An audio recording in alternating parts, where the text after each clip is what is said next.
أعوذ بالله من الشيطان الرجيم بسم الله الرحمن الرحيم وقال يا بني لا تدخلوا من باب واحد وادخلوا من أبواب متفرقة وما أغني عنكم من الله من شيء إن الحكم إلا الله عليه توكلت وعليه فليتوكل المتوكلون۔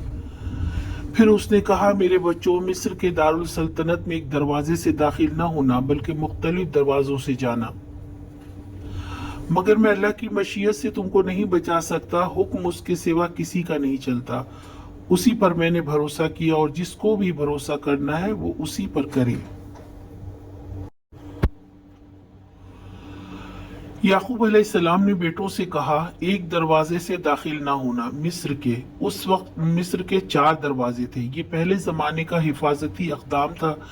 دشمن کے حملوں سے محفوظ رہنے کے لیے رات کو اسے بند کر دیا جاتا تھا تاکہ لوگ امن و سکون سے سوئیں۔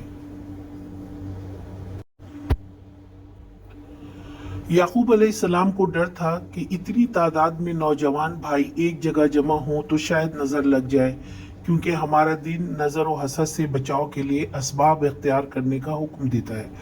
سورہ ناس اور سورہ فلق کو صبح و شام پڑھنے کی تاکید ہے۔ انسان کی آنکھوں سے نکلنے والا ریز اثر رکھتا ہے، خواہ وہ اچھا ہو یا برا۔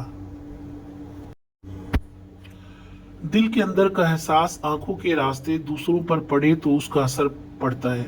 کوئی محبت سے دیکھے تو اگلا بھی اسے پیار سے دیکھتا ہے۔ یہی معاملہ حسد اور نفرتوں کا بھی ہے، اور اثرات کے مطابق جسم میں تبدیلی رونما ہوتی ہے۔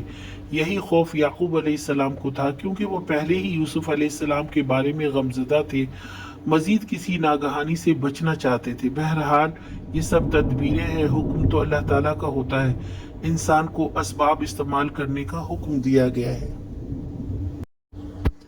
آج کا سوال، یعقوب علیہ السلام نے بیٹوں کو کیا نصیحت کی؟ آج کا سوال، یعقوب علیہ السلام نے بیٹوں کو کیا نصیحت کی؟